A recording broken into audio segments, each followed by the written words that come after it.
فقیر سائیں چپس بیچ کر بیوہ بہن کے بچوں کی کفالت کرتا، جس کی وجہ سے اس کے اپنے بچے اور بیوی اس سے نفرت کرنے لگے۔ جب بچے جوان ہوئے تو ایک دن سائیکل کا ایکسیڈنٹ ہونے سے فقیر سائیں معذور ہو کر چارپائی پر بیٹھ گیا تو بیٹوں نے کہا، جن کو کما کر کھلاتے رہے ہو اب انہی کے پاس جاؤ، اور اس کی چارپائی اٹھا کر باہر رکھ دی تو اگلی صبح وہاں صرف چارپائی موجود تھی جو بیٹوں نے اٹھا لی۔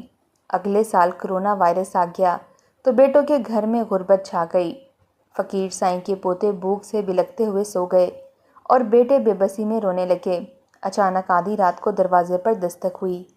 ان کی آنکھیں پھٹی کی پھٹی رہ گئیں اور وہ سجدے میں گر گئے، کیونکہ ایک بچے نے مڑا توڑا 10 روپے کا نوٹ فقیر سائیں کو پکڑایا۔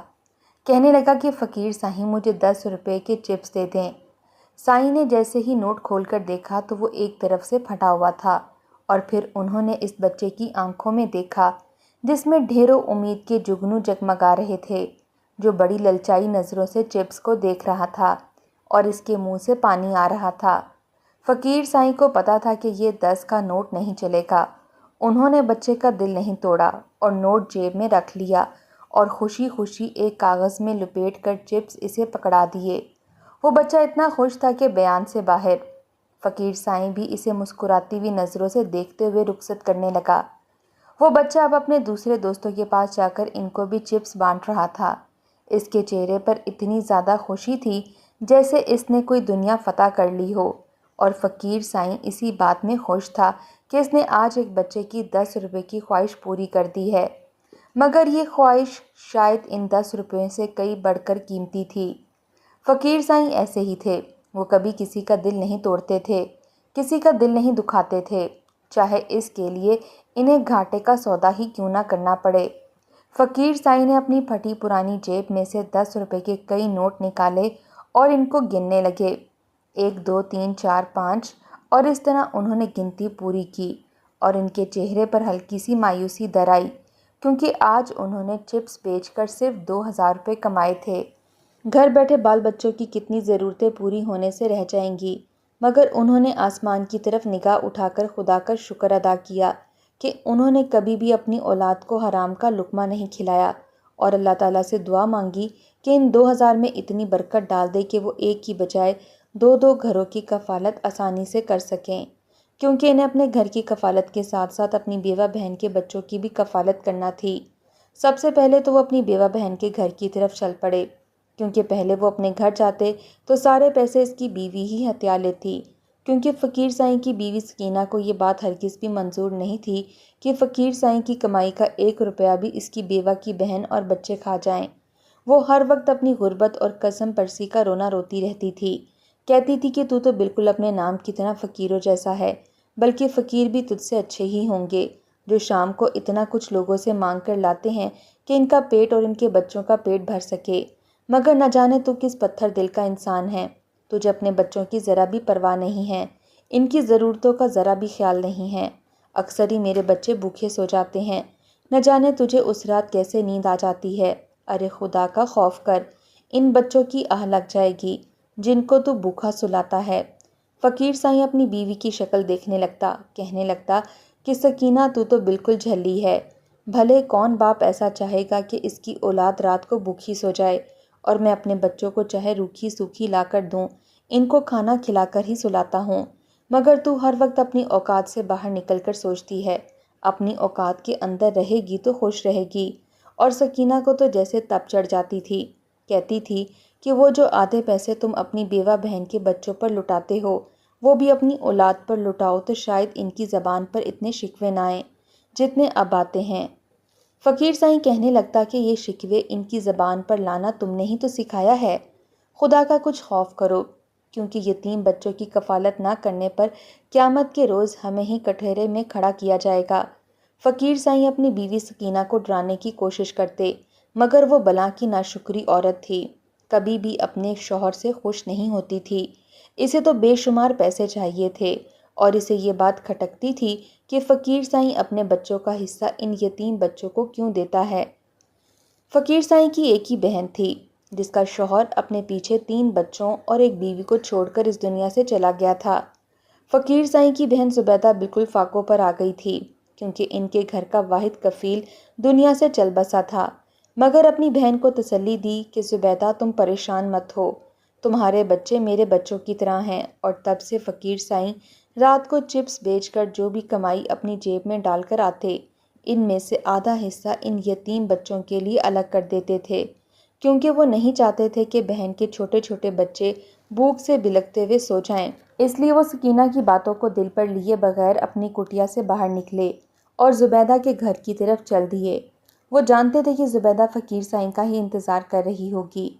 فقیر سائیں نے راستے میں سے کھانے پینے کا کچھ سامان خرید کر شاپر میں ڈالا اور زبیدہ کے گھر کے دروازے کے پاس پہنچ گئے۔ گھر کا دروازہ بالکل ٹوٹا ہوا تھا۔ دروازہ احتیاط سے کھولا کیونکہ وہ کسی بھی لمحے زمین بوس ہو سکتا تھا۔ جیسے ہی وہ گھر کے اندر داخل ہوئے، زبیدہ کے تینوں بچے اس کے پاس بھاگتے ہوئے آئے اور ان سے لپٹ گئے۔ فقیر سائیں نے بچوں کو پیار کیا اور شاپر انہیں پکڑا دیا، جس میں بس اتنا ہی کھانے پینے کا سامان تھا کہ بامشکل ان کے پیٹ بھرنے کے لیے کافی تھا۔ زبیدہ نے فقیر سائیں کو دعائیں دیں۔ فقیر سائیں نے زبیدہ کے سر پر ہاتھ رکھ دیا اور کہا کہ جب تک میں زندہ ہوں تمہارے بچے بھوک سے نہیں سوئیں گے۔ زبیدہ کی آنکھوں میں آنسو آ گئے اور وہ فقیر سائیں کے سینے سے لگ کر پھوٹ پھوٹ کر رونے لگی، کہنے لگی کہ اگر آپ نہ ہوتے تو میرے بچے تو کب سے بھوک سے مر چکے ہوتے۔ فقیر سائیں نے کہا کہ اللہ تعالیٰ نے ہر انسان کا رزق اس کے حصے کا رکھا ہے، جسے کوئی نہیں چھین سکتا۔ اگر میں نہ ہوتا تو کوئی اور وسیلہ بن جاتا، تو جھلی ہے۔ فقیر سائیں اپنی بہن کو دلاسا دے کر جیسے ہی گھر سے نکلنے لگے، زبیدہ نے کہا کہ آپ کو بھی تو بھوک لگی ہوگی، آپ نے ابھی تک کچھ نہیں کھایا ہوگا، کیونکہ زبیدہ جانتی تھی کہ سکینہ کی کڑوی کسیلی باتیں ہی فقیر سائیں کو کھانے کو ملی ہوں گی۔ اس لیے انہوں نے فقیر سائیں کو ٹوٹی ہوئی چارپائی پر بٹھا دیا اور تھوڑا سا کھانا ان کے آگے بھی پیش کیا۔ فقیر سائیں نے کہا کہ مجھے بھوک نہیں ہے، میں گھر سے کھا کر آیا ہوں، تم ان بچوں کا پیٹ بھرو اور خود بھی کھا لو۔ فقیر سائیں نے زبیدہ سے جھوٹ بولا کہ وہ کھانا گھر سے کھا کر آئے ہیں، کیونکہ ان کا پیٹ بھی بالکل خالی تھا۔ صبح سے انہوں نے چند نوالے سوکھی روٹی اور پانی کا ایک گلاس لیا تھا اور سارا دن دھوپ میں خوار ہو کر چپس بیچتے رہے تھے تاکہ ان کے اور ان کی بہن کے بچے رات کو بھوک سے نہ سو سکیں۔ مگر زبیدہ کو اپنے بھائی کا اچھی طرح سے علم تھا، اس لیے ان سب نے مل کر کھانا کھایا اور خدا کا شکر ادا کیا کہ اس نے انہیں رزق حلال عطا کیا، چاہے وہ تھوڑا سا ہی کیوں نہ ہو، پیٹ کا کچھ حصہ تو بھرنے کے لیے کافی ہی تھا۔ فقیر سائیں نے تمام بچوں کو پیار کیا اور اپنے گھر کی طرف چل دیے۔ گھر آئے تو ان کے بچے سو چکے تھے اور سکینہ تیوری چڑھا کر فقیر سائیں کو دیکھ رہی تھی، کہنے لگی کہ پڑ گئی ٹھنڈ تمہارے کلیجے میں، سارے پیسے ان پر لٹا کر آئے ہو یا کوئی 2-4 پیسے بچا کر بھی رکھے ہیں، کیونکہ تمہارا چھوٹا بیٹا عبد الباسط کھانا کھائے بغیر سویا ہے، اسے تمہارا لایا ہوا کھانا پسند نہیں آیا، اسے دودھ کی شدید طلب ہو رہی تھی اور میں نے کتنی مشکلوں سے اسے سلایا ہے یہ میں ہی جانتی ہوں۔ جب سے میں تمہارے گھر میں بیاہ کر آئی ہوں میری تو قسمت ہی پھوٹ گئی ہے۔ سکینہ کے مگر مچھ کے ٹسفے پھر سے شروع ہو گئے تھے۔ حالانکہ فقیر سائیں نے اچھا خاصا کھانا سکینہ اور اپنے بچوں کو لا کر دیا تھا، مگر پھر بھی فقیر سائیں کے دل کو کچھ ہوا کہ اس کا چھوٹا بیٹا دودھ کی فرمائش کرتے کرتے سو گیا ہے۔ انہوں نے سکینہ سے کہا کہ کل میں اپنے بیٹے کے لیے دودھ بھی لے کر آؤں گا، تم پریشان مت ہو اور جا کر سو جاؤ۔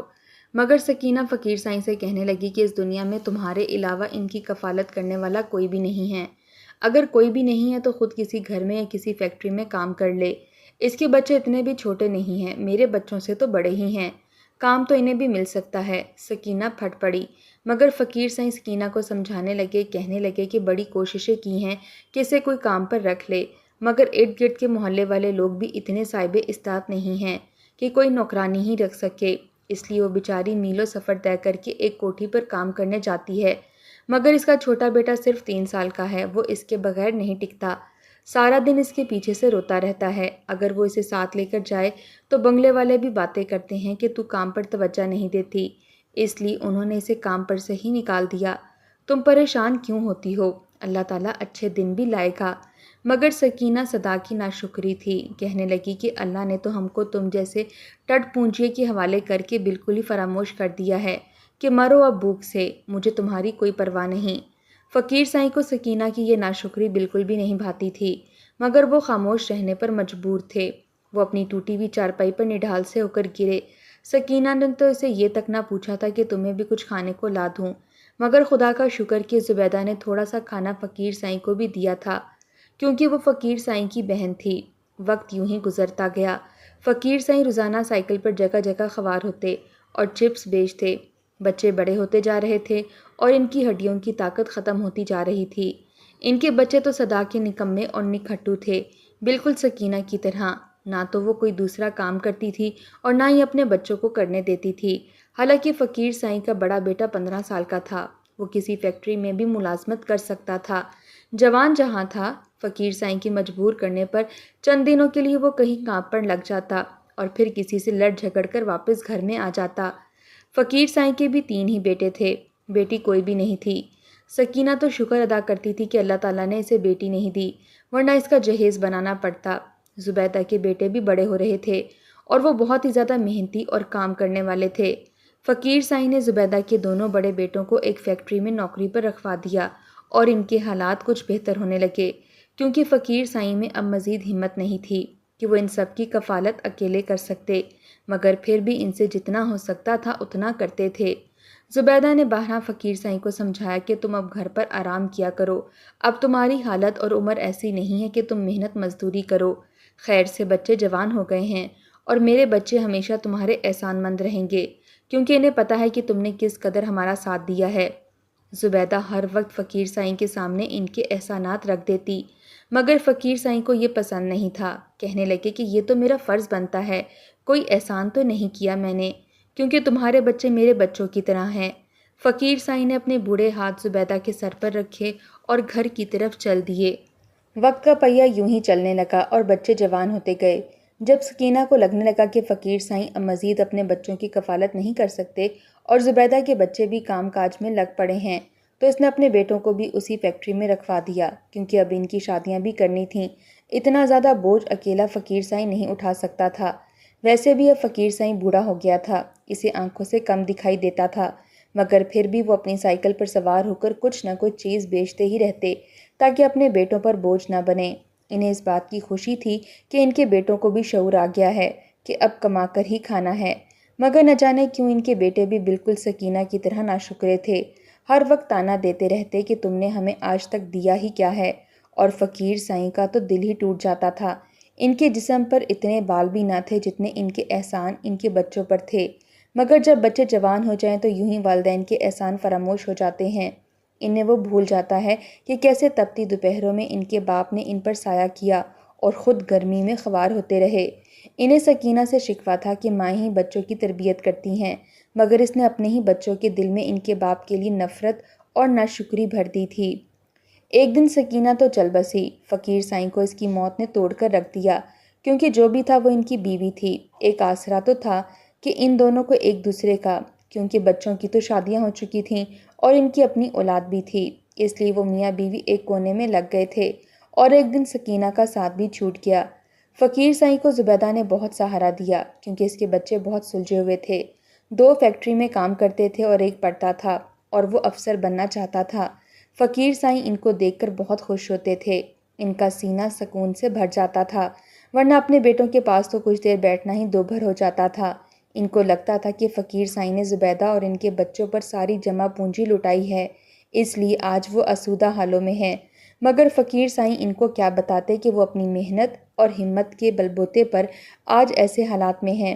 ایک دن یوں ہی وہ افسردہ سے گھر سے نکلے، وہ اپنے بوڑھے وجود کو سائیکل پر ڈالے بڑی مشکل سے سائیکل چلا رہے تھے کہ اچانک ایک تیز رفتار گاڑی سے ان کی سائیکل کی ٹکر ہو گئی اور وہ لڑکھڑا کر زمین پر گر پڑے۔ ان کے ماتھے سے خون بہہ کر سڑک پر گرنے لگا۔ انہیں کسی راہگیر نے سرکاری ہسپتال پہنچا دیا، مگر گاڑی ان کے نچلے دھڑ کو کچل گئی تھی، جس سے وہ دونوں ٹانگوں سے معذور ہو گئے تھے۔ اس حالات میں ماں باپ کا واحد سہارا اس کے بچے ہی ہوتے ہیں، کیونکہ وہ خود سے کچھ بھی کرنے کے قابل نہ تھے۔ ہسپتال میں وہ 2-3 دن ایسے ہی پڑے رہے۔ فقیر سائیں نے اپنے بڑے بیٹے کا نمبر ڈاکٹر کو دیا تھا کہ اسے اطلاع دے کر دیں، مگر ڈاکٹروں کا کہنا تھا کہ انہیں اطلاع مل چکی ہے، مگر وہ ابھی تک نہیں آئے۔ فقیر سائیں کے دل کو دھچکا سا لگا تھا۔ انہیں تو لگا تھا کہ ان کے بچے اس حالت میں ان کے پاس بھاگے چلے آئیں گے اور ان کے سینے سے لپٹ جائیں گے، مگر انہوں نے تو اپنی آنکھیں ہی ماتھے پر رکھ لی تھیں۔ زبیدہ کے دونوں بیٹے دوسرے شہر میں تھے، اس لیے ان کو بلانا بے سود تھا، اور ان کے اپنے بیٹوں نے تو صفاقی کی ہر حد کراس کر لی تھی کہ اپنے باپ کو اس حالت میں ہسپتال پوچھنے تک نہیں آئے تھے۔ بالآخر تیسرے دن ڈاکٹروں نے خود ہی فقیر سائیں کو ایک ایمبولینس میں بٹھا کر ان کے گھر روانہ کر دیا۔ ان کا دل انتہائی ٹوٹا ہوا تھا۔ جب وہ گھر پہنچے تو ہسپتال کے عملے نے گھر کی ٹوٹی ہوئی چارپائی پر ڈال دیا اور خود واپس چلے گئے۔ ہسپتال چونکہ سرکاری تھا، اس لیے جو بھی علاج فقیر سائیں کا ہوا تھا اس کا کوئی خرچہ نہیں لیا گیا۔ فقیر سائیں اپنی ٹانگوں سے معذور اپنے بیٹوں کے رحم و کرم پر ٹوٹی ہوئی چارپائی پر پڑے تھے، مگر ان کے بیٹوں نے ان کو منہ تک نہیں لگایا تھا، پوچھا تک نہیں تھا کہ ابا آپ نے جو آج تک ہمارے لیے اتنا کچھ کیا ہے، اب ہمارا فرض بنتا ہے کہ آپ کی خدمت کریں۔ مگر انہوں نے نہ خود سے فقیر سائیں سے کہہ دیا کہ جن بچوں کو آپ اپنی کمائی کھلاتے آ رہے تھے اب انہی بچوں کے گھر میں جائیں اور اسی بہن کے در پر جا کر بیٹھ جائیں، ہم تو خود اپنی گزر بسر بڑی مشکل سے کر رہے ہیں، آپ کو کہاں سے کھلائیں گے اور آپ کی خدمت کون کرے گا؟ فقیر سائیں اپنے بیٹوں کی بات سن کر انتہائی افسردہ ہو گئے، ان کی آنکھوں سے آنسو بہنے لگے۔ رات کا وقت تھا اور باہر طوفانی بارش آ رہی تھی، مگر ان بیٹوں نے فقیر سائیں پر ذرا بھی ترس نہ کھایا اور فقیر سائیں کی چارپائی کو اٹھایا اور گھر کے باہر دروازے پر رکھ آئے، کیونکہ ان کے گھر میں اس بیمار بوڑھے کے لیے کوئی جگہ نہیں تھی۔ فقیر سائیں کے بیٹوں کی اس قدر صفاقی پر آسمان بھی دھاڑے مار مار کر رو رہا تھا۔ باقی یہ سائیں باہر بھیگتے رہے اور اس کے بیٹے اندر اپنے اپنے کمروں میں آرام کے لیے چلے گئے۔ جب صبح ہوئی تو ان کے بیٹوں نے باہر آ کر دیکھا کہ باپ کا کیا حال بنا، کیا وہ زندہ ہے یا مر گیا، مگر کیا دیکھتے ہیں کہ چارپائی بالکل خالی پڑی ہے اور فقیر سائیں اس پر موجود نہ تھے۔ نہ جانے انہیں آسمان کھا گیا یا زمین نکل گئی، مگر انہوں نے زیادہ چھان بین نہیں کروائی، ان کی بلا سے فقیر سائیں بھاڑ میں جائے۔ وقت یوں ہی گزرتا گیا اور بہت سارے ماضی کے واقعات اپنے ساتھ بہا کر لے گیا۔ اب اگر حال میں جھانک کر دیکھا جاتا تو فقیر سائیں کے بیٹے بہت ہی برے حالوں میں تھے۔ ان کے چھوٹے چھوٹے بچے بھوک سے بلک رہے تھے، ان کی بیویاں ان سے لڑ جھگڑ رہی تھیں، گھر سے نکال رہی تھیں کہ کما کر لاؤ، مگر انہیں تو شاید شروع سے ہی زیادہ محنت مشقت کرنے کی عادت نہیں تھی۔ ایک دن محنت کرتے تھے اور 4 دن بیٹھ کر آرام کرتے تھے، اس لیے اولاد فاقوں سے مر رہی تھی۔ خدا کی ایسی نحوست اس گھر پر پڑ رہی تھی کہ جو بھی دیکھتا کانوں کو ہاتھ لگا لیتا۔ یقیناً یہ لوگ خدا کے عذاب کے مستحق تھے جنہوں نے اپنے بوڑھے معذور باپ کے ساتھ اس قدر صفاقی برتی تھی۔ ایک رات جو ہی ان کے بچے بھوکے پیاسے رو دھو کر سو رہے تھے کہ اچانک دروازے پر دستک ہوئی۔ رات کے اس پہر بھلا دروازے پر کون آ سکتا ہے؟ فقیر سائیں کا بڑا بیٹا اٹھا اور دروازے تک چل کر گیا۔ جیسے ہی اس نے دروازہ کھولا تو سامنے کا منظر دیکھ کر اس کے پیروں تلے سے زمین نکل گئی۔ اسے لگا شاید وہ کوئی خواب دیکھ رہا ہے، کیونکہ ایسا بالکل بھی نہیں ہو سکتا تھا۔ اسے اچھی طرح سے یاد تھا کہ اس نے اپنے بھائیوں کے ساتھ مل کر فقیر سائیں کی چارپائی کو اٹھا کر باہر بچھا دیا تھا، اور اس کے بعد سے فقیر سائیں کا کچھ اتا پتہ نہیں تھا۔ اور یہ جو سامنے ایک بزرگ اپنے پیروں پر کھڑا تھا، اس کے ہاتھ میں ایک لاٹھی اور دوسرے ہاتھ میں کوئی چیز تھی جو اس نے اپنے سفید رومال کے نیچے چھپا رکھی تھی۔ فقیر سائیں کا بیٹا ایک دم سے اس کے پیروں میں گر گیا اور زاروں کی طرح رونے لگا، کہنے لگا، ابا جان، بے شک آپ کی بد دعا ہمیں کھا گئی، ہم برباد ہو گئے، جس کام میں بھی ہاتھ لگاتے ہیں وہ کام برباد ہو جاتا ہے، نحوست ہمارے گھر پر ٹپک رہی ہے اور خدا کا عذاب ایسا نازل ہو رہا ہے کہ ہمارے بچے بھوک سے بلک بلک کر سو جاتے ہیں اور ہماری بیویاں ہمیں تانے دیتی ہیں اور ہم ساری ساری رات روتے رہتے ہیں۔ خدا کے لیے ہماری بخشش کی دعا فرمائیے، ہم نے آپ کے ساتھ بہت برا سلوک کیا۔ اتنے میں شور سے دوسرے بیٹے بھی اٹھ گئے اور بچے بھی اٹھ کر یہ منظر دیکھنے لگے کہ یہ نورانی چہرے والا بزرگ کون ہے۔ فقیر سائیں نے اپنے بیٹوں کو نظر انداز کیا اور چھوٹے چھوٹے بچوں کی طرف چل دیے، نیچے جھک کر ان سب کو پیار کیا اور اپنے رومال میں سے وہ چیز نکالی۔ بچے ایک دم سے بہت خوش ہو گئے کیونکہ ان کے دادا ان کے لیے چپس لائے تھے، وہ ذوق و شوق سے کھانے لگے، نہ جانے کب کے بھوکے تھے۔ جب بیٹوں نے یہ منظر دیکھا تو ایک دم سجدے میں گر پڑے، اپنے خدا کے حضور معافی کی طلبگار ہوئے، اپنے باپ کے گلے سے لگ کر پھوٹ پھوٹ کر روئے، کہنے لگے کہ ابا جان، ہم نے تو آپ کی کوئی خدمت نہیں کی، آخر آپ کی جان کس نے بچائی تھی اور آپ کی معذوری کس نے دور کی تھی؟ بیٹوں کی بات سن کر فقیر سائیں نے انگلی آسمان کی جانب کی اور کہا کہ میرا اللہ سب کچھ دیکھ رہا ہے، اور جن بچوں کا رزق اس نے میرے ہاتھ میں رکھا تھا کہ میں ان کو دے سکوں، انہی بچوں نے میری کفالت کی ہے اور میری معذوری بھی دور کی ہے۔ میری بہن زبیدہ کا چھوٹا بیٹا جو کہ پڑھ لکھ کر بڑا افسر بن گیا ہے، وہ میرے بیٹوں کی طرح احسان فراموش نہیں نکلا۔ انہوں نے امریکہ جا کر میری نئی ٹانگیں لگوائی ہیں اور انہی ٹانگوں پر چل کر میں اس در پر آیا ہوں جہاں سے مجھے دھتکار ملی۔ مگر میرے بچوں، مجھے تم سے کوئی گلہ نہیں ہے۔ میں تو ان چھوٹے چھوٹے بچوں کی خاطر آیا ہوں۔ شاید خدا نے پھر سے مجھے ان کی روزی کا وسیلہ بنا کر بھیجا ہے۔ وہ بچے بڑے مزے سے چپس کھا رہے تھے اور دادا جان سے چپک رہے تھے۔ فقیر سائیں ان کو پیار کرنے لگے اور کہا کہ اب تمہارا دادا آ گیا ہے، تمہیں فکر کرنے کی کوئی ضرورت نہیں ہے۔ اور ان کے بیٹے بے پناہ شرمندہ تھے، ان کی نظریں زمین میں گڑی جا رہی تھیں۔